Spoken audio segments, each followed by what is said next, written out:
All right, today we're talking about one big mistake we see a lot of federal employees make. I just need this amount of years in the first pension, and then I have the TSP plan as well. Actually, I heard my wife say this the other day to a coworker of hers. Now, it's true, federal employees have an advantage with the first pension. Pensions are very common these days, and they're a great thing for retirement income. A lot of folks that work with us, when they come to us, their situation looks like this.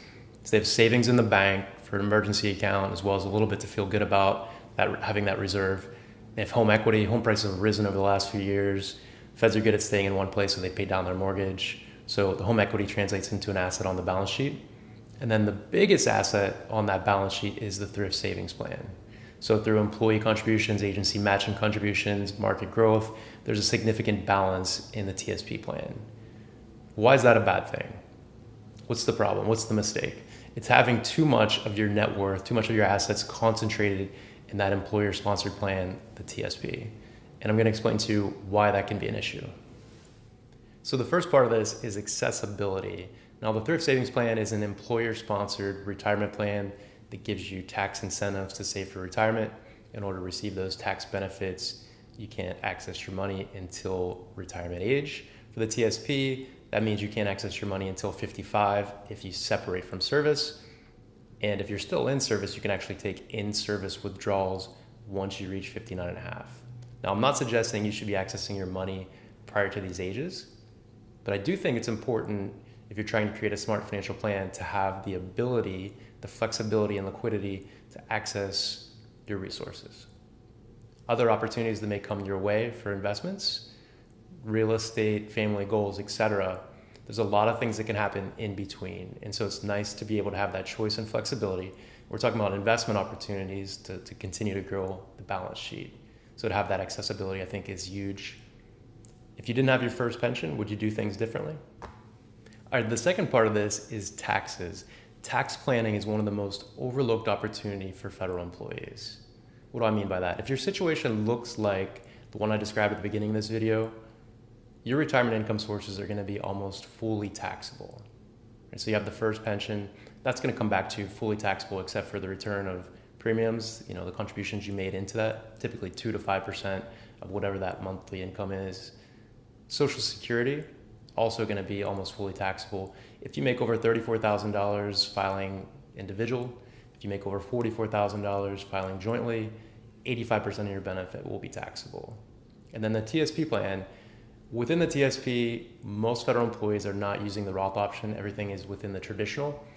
And when money comes out of that traditional option, it's 100% taxable. That's because you received a tax deduction on the way in, and it's grown tax deferred ever since. So when you pull that money out, it is fully taxable and it's added to your adjusted gross income. So you might be thinking, with a great pension, with Social Security income, maybe you don't need to touch your TSP.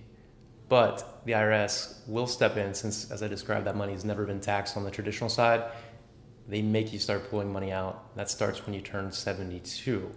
It's called a required minimum distribution. There's a uniform lifetime table, this number that you divide into your account balance, and it tells you how much you need to take each year. When you start taking distributions at age 72, that amount is around 3.65%. All right, so if you have $1 million in the TSP, you're gonna have to take out $36,500 from that account. It's gonna be added to your taxable income. And that continues each year. The number changes, the percentage goes up a little bit every year. So that's one thing. Now let's say you wanted to actually access some of that TSP, since it's the main asset you have. You wanted to buy that second home, you wanted to make an investment in a real estate property. You take out $300,000 from the account. That amount is also fully taxable. So that's gonna increase your tax bill by, $300,000 of additional income. It's going to bump you up into the next marginal tax bracket. So that can be significant. So it's limiting to have all your money tied up in this, taxable pool of money where it can become a pretty large expense in order to access your money. As I reminded my wife, we've created different types of accounts to complement what's going on in that first system.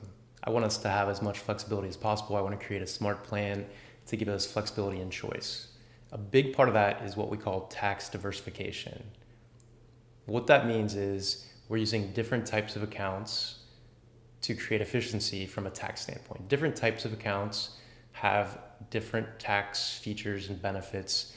When and how they're taxed is different, to put it simply. So we have traditional accounts, like the traditional TSP. You put money in, you receive a deduction, it grows tax deferred. When it comes out, it's fully taxable as ordinary income. You have Roth or tax-free accounts. You put after-tax money in, it grows tax-free.